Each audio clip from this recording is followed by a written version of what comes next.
Okay, a win's a win. We won 16-15, now we lose 18-17. All I know is you give up 20 points or less, we shouldn't lose a damn game.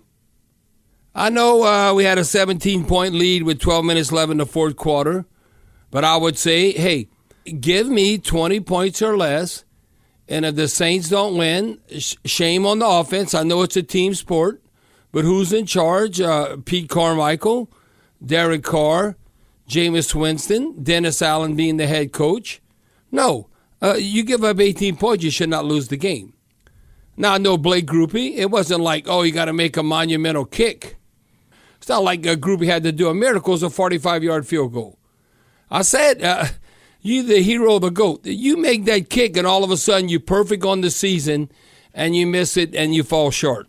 I mean, now it's 11 straight games the Saints defense has given up 20 points or less.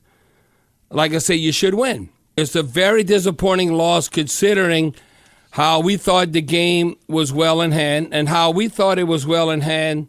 You know why? I said this at halftime. You should never, ever lose a game. If you get any kind of advantage, you get a pick six, you get a scoop and score, you get a kickoff return, punt return for a touchdown. No, you have to win those games. And the majority of times, that's the difference to help you win. That's why, Steve, we're going to win this game. But that was not the case. We could not close it out. Now, with that being said, how you sustain drives? You think like, well, we were in control of the game. I don't know. The Packers had the ball 5 minutes more than us. Now, you look on the back end, the difference of time and possession. Well, how you control the tempo of the game? Don't you have to convert on third down? Our offense has not been very good in any of our games on third down. Today we were 4 of 14, 29%.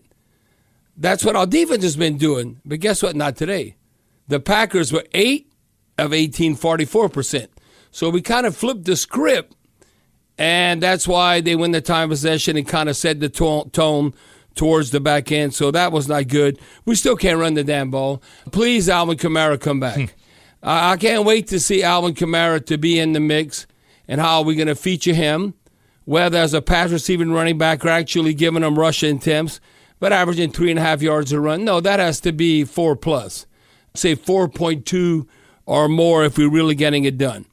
But, Steve, if you'd have told me, Bobby, I'm telling you what, we're going to be +1. With a punt return. With a punt return, there's no way in hell we losing. I said there's no way. The reason why I say that, because Green Bay's been very opportunistic, especially at Lambeau Field. If you look at the last 4 seasons, when they forced at least one turnover and didn't get any, they were the number 1 NFL team as far as winning games. They were 43-7. So that's why I said, man, we can't turn over the ball. We got to protect the football. But that was not the case. That's why if you'd have told me we don't have a turnover and we run back a punt, I'd have lost my house. I'd have lost everything. Now, it started out good, which was not good, and I'm talking about penalties. Okay, you never want 9 penalties or more. You hear me say this all the time, or 100 yards. Well, you know what? It ended up being a push. What do you mean by push? Because the Packers had 11 penalties. That's not good football. That is not. Maybe you had flag-happy referees or whatever, but that 11 penalties, 90 yards, but we had 7 for 102. So 102 yards versus 11 penalties. Usually, if you have a big advantage in that category, that's like a touchdown. Well, that's why it's a 1-point game. Now, Chris Olave, again, 11 targets, 8 catches, 104 yards. I mean, Derek Carr ended up having a quarterback rating of 104.5. He was 13 of 18 for 103 yards, and he got sacked 3 times. Okay, what, are we going to give up 4 sacks every game? That's the trend, unfortunately, right now. That is terrible. Okay, just do 17 times 4 and where you're at. 68. That's not a good offensive line. Sorry. You might say, well, the quarterback's holding on to the ball too long. Even if you cut that in half. Okay, half of 68 is still too many. So that means the offensive line is getting whooped up front. And I thought Jameis Winston, he was very serviceable, 10 of 16. Quarterback rating, 80, whatever. Look, Jordan Love, I thought he hung in there. But what, was he a 50% passer? He's 22 of 44, quarterback rating of 66. I thought you didn't want to have him to have like 50 or 60 yards rushing. Well, he had basically 40, 39 yards. But again, It all goes back to when all of a sudden 3 straight punts, or I should say 4 straight punts, you have to do something. You could punt. I think maybe on those 4 drives we got 1 first down. Not good enough. No, you got to finish the game. We had a 17-point lead in the fourth quarter. I mean, there 12 minutes left. And Bobby, the Packers rally from a 17-point fourth quarter deficit to win for just the second time ever in franchise history. That's from our Saints Radio Network statistician, Brian Duvall. So wait, is that from the fourth quarter, Steve? Yeah, Packers rally from 17 points down in the fourth quarter to win just the second time ever in franchise history. Well, because I was part of them rallying from a 17-point halftime deficit. Like I said, 24 to 7. Right. And they came back. And that was at Lambeau Field. Steve, looking at Headley, what do you think of our punter? I don't know. He punts weird. You have to look at the net punting average as far as yards, because that's really what you count. The net, not so much gross punt. Now, he punted one to the 5-yard line, but then the Packers we didn't hold him back there. That's when you need to force a 3 and out. So the jury's still out on Headley. Now, Groupie, I wish he'd have made that 45-yard kick, but it is what it is. I thought at times, like Alante Taylor, I wanted to give him a game ball. Agreed. He had 5 total tackles. He had a sack. He had a quarterback hurry. They were picking on him because Paulson Adebo not playing. He had 2 tackles for loss. He had 5 pass defended.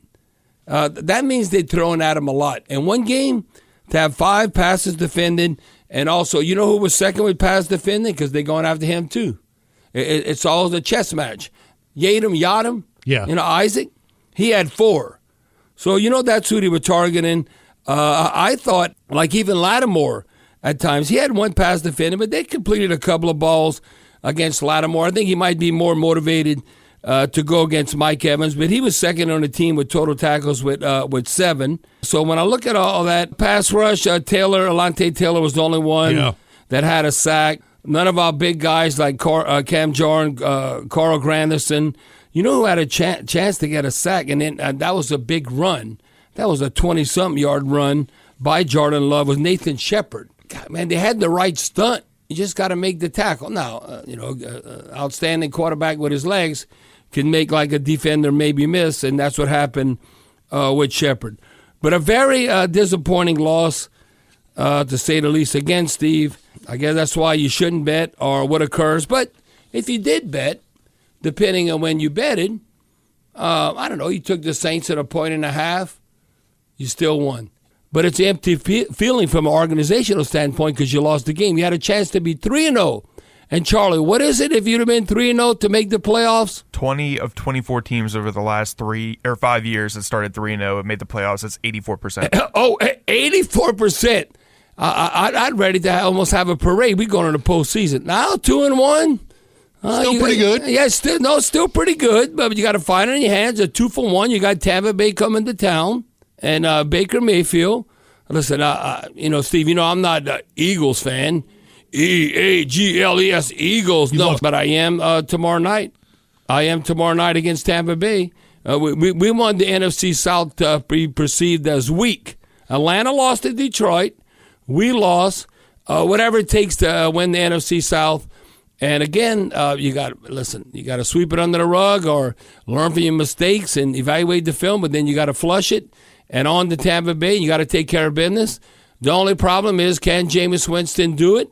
He's going to have to do it against his old team. I think he will be motivated because I think Derek Carr, if it was his left shoulder, hell yeah, he's playing next week. But it's his right shoulder, throwing shoulder. You can take all the shots you want. You still can't throw the ball like you need to throw the ball in the NFL. I'm telling you, I've been there. We need Jameis Winston to step up. Hell yeah, we need him to step up. Because it could be whether we're going to win or lose. Because I don't know. Now, I don't know how serious it is. Right. But even if it's serious, it's not like I don't think season-ending injury, but it could be like a 4, 5, 6 week ordeal with all the treatment and all that, because you have to still be able to throw the ball at an NFL level. It's not like be a normal citizen. Oh, my shoulder's feeling pretty good. You just walk in everyday life. No, you're going to get hit on again, and you got to throw.